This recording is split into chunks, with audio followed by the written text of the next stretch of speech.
Back when I was growing up, every kid in my neighborhood wanted to be a fireman. For some it was the excitement, for others it was the danger, but for me it was the fire trucks. Those big red monsters were the coolest wheels that I'd ever seen, and I really wanted to drive one. Well, I never did become a fireman, but FYI reporter Jennifer Kasnabis has found a place that's perfect for rekindling those childhood memories. Car museums exist everywhere, but there's one mode of transportation that seems to be exhibited less. In Maryland, though, one of the state's most prized museums is dedicated to this emergency vehicle.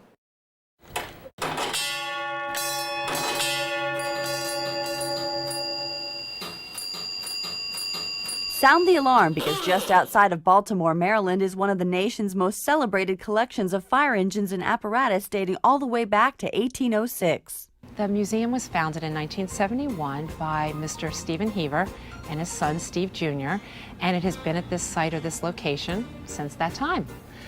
It really got started when Mr. Heaver was out on a business trip back in 1959, found a fire engine. It was a Mack, I believe, and he brought it back and thought it would be fun to restore with his two sons. And the rest, as they say, is history. It just so happened that years later, Mr. Heaver came across a big find in New York, which really helped put his museum on the map. About halfway through his collection, there was a gentleman up in Long Island, New York, who was closing his museum, a lot of the hand-drawn apparatus. So Mr. Heaver's collection was expanding, so he acquired that collection from Long Island. And today there are a total of 40 fire engines in the museum, and every one of them is operational. Back in the day, before engines were used, horses were used for power. Get it? Horsepower. In fact, just a couple of horses were needed to pull some of the extremely heavy steam engines. Actually, the steamers, they are just amazed that originally they were pulled by 60 men. Then those 60 men were replaced by 2 to 3 horses, and then they in turn were replaced by engines.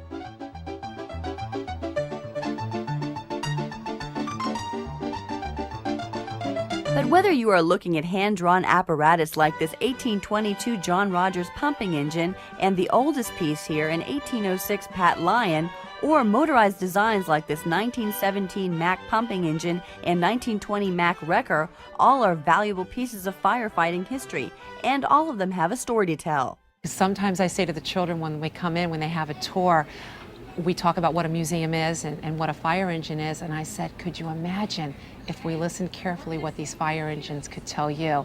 And I've always wondered what the engines would say, but it's remarkable that one person took the time to put all of this under one roof for people to enjoy forever and ever.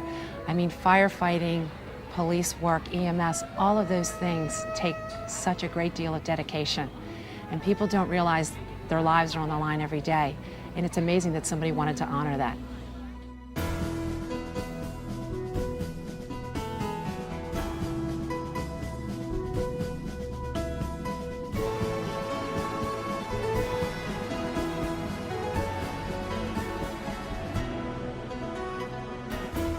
Honoring bravery is what this collection is all about. In fact, that is why fire trucks to this day are painted red, because in colonial times, red symbolized bravery and courage. And by visiting this museum, people will hopefully come to better appreciate our firefighters and the valuable work that they do every day.